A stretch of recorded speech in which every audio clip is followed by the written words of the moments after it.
ये कहानी मधु और राघव की है।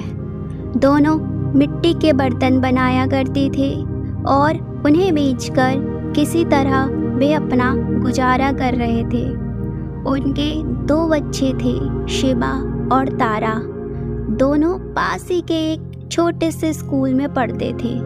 दोनों ही बच्चे पढ़ाई में बहुत होशियार थे और घर आकर दोनों मिट्टी के बर्तन बनाने में मदद भी किया करते थे। आ गए आप, आज कुछ बिक्री हुई। घर में कुछ भी खाने को नहीं है। बच्चे भी पानी पीकर खाली पेट सो गए हैं।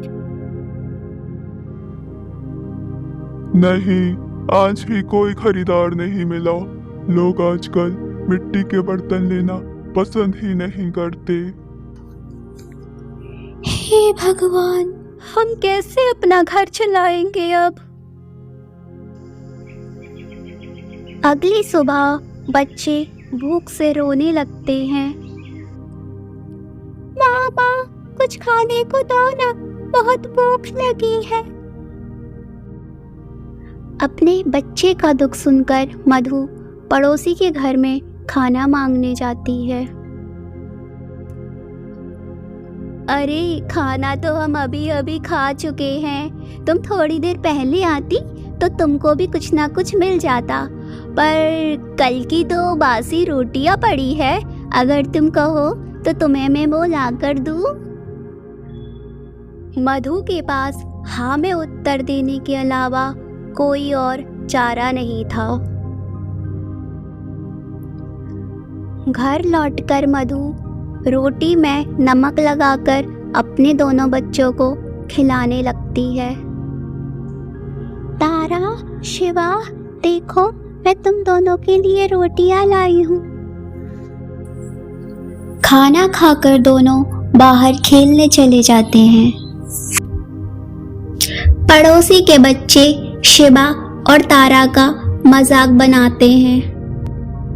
शिवा, तुम्हारे कपड़े कितने गंदे हैं और पुराने हैं। हाँ, देखो तो तारा के पैरों में भी चप्पल नहीं है। यह सब सुनकर दोनों निराश हो जाते हैं और घर लौटकर अपनी माँ को यह सब बताते हैं। तभी मकान मालिक अंदर आता है। तुम लोगों ने पिछले 6 महीनों से मेरा घर का किराया नहीं दिया है। आज या तो किराया चुकाओ या मेरा घर खाली करो। मैं आपके आगे हाथ जोड़ती हूँ, मुझे कुछ महीनों की मोहलत और दे दीजिए। मैं आपके सारे पैसे चुका दूंगी। नहीं, तुम पिछले 6 महीनों से यही बोली जा रही हो। आज मैं तुम्हारी एक नहीं सुनूंगा। तुमको मेरा घर खाली करना ही पड़ेगा। ये बोलकर मकान मालिक घर का सारा सामान घर से बाहर फेंकने लगता है। राघव के घर वापस आने पर मधु ये सब राघव को बताती है। तब राघव मधु को बोलता है।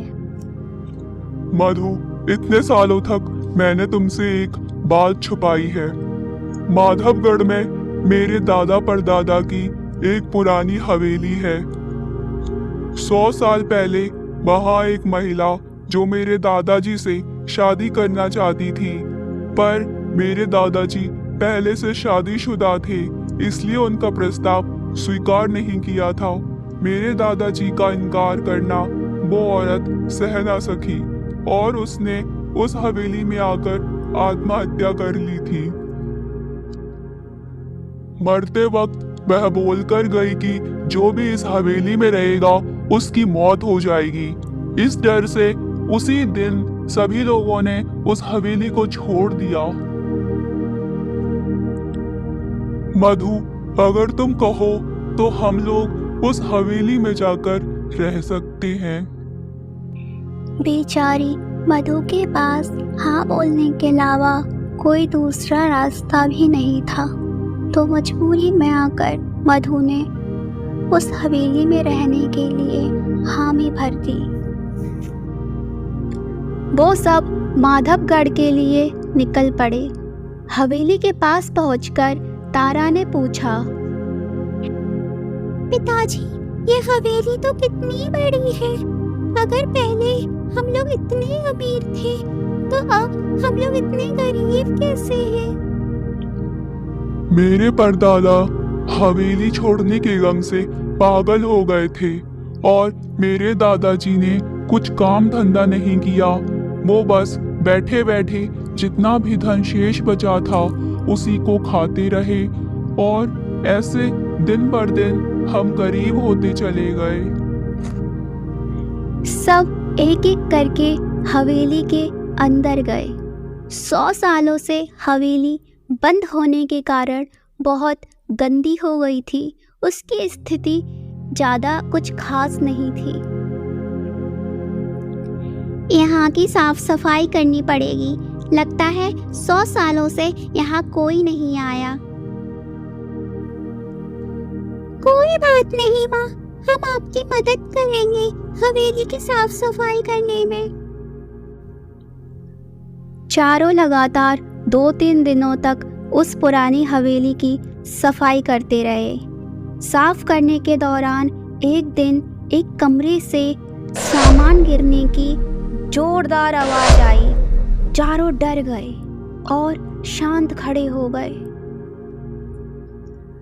राघव ने हिम्मत जुटाई और उस कमरे में जाकर देखा कि अरे, यहाँ तो 2 चूहे लड़ रहे हैं।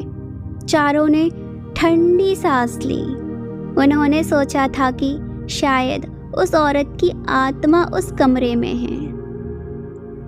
अब उन्हें उस पुरानी हवेली में रहते हुए 15 दिन हो चुके थे। अंदर ही अंदर मधु और राघव हवेली की घटना से डरे हुए थे। एक दिन मधु राघव को बोलती है, छी, क्यों ना हम हवेली के गार्डन में कुछ सब्जियां उगाए, जिससे हमें बाजार से सब्जियां नहीं खरीदनी पड़ेगी। ठीक है, मैं अंदर से कुदाल लेकर आता हूँ। राघव कुदाल से मिट्टी को हटाने लगता है। तभी अचानक राघव को जमीन के अंदर कुछ अजीब सा महसूस होता है। वो तेजी से मिट्टी हटाने में लग जाता है। तभी राघव को एक संदूक दिखाई देता है। वो संदूक को बाहर निकाल लेता है। ये संदूक, इसे यहाँ किसने दबाया होगा? चलो इसे खोलकर देखते हैं। दोनों जैसे तैसे उस रहस्यमयी संदूक को खोलते हैं। खोलते ही मधु और राघव की आंखें चमक उठती हैं। अरे बाप रे, इतना सारा खजाना! दोनों खुशी से झूम उठते हैं। ये शायद मेरे दादा परदादा के जमाने का खजाना है। पहले जमाने के लोग इसी तरह खजाने को जमीन के अंदर गाड़ कर रखते थे। पिताजी, अब हम भी इस खजाने को बेचकर अमीर हो जाएंगे। और अब हम भी तीनों टाइम का खाना खा सकेंगे, वो भी अपने मनपसंद वाला। और नए कपड़े और जूते भी ले पाएंगे। चारों की खुशियों का कोई ठिकाना नहीं था। उनको अब उस पुरानी हवेली में रहते हुए पूरे 6 महीने बीत चुके थे, पर उनको उस मरी हुई औरत से कोई दिक्कत नहीं हुई। उस औरत की आत्मा ने उनको कभी कोई तकलीफ नहीं दी। इस हवेली में कोई बुरी आत्मा नहीं है।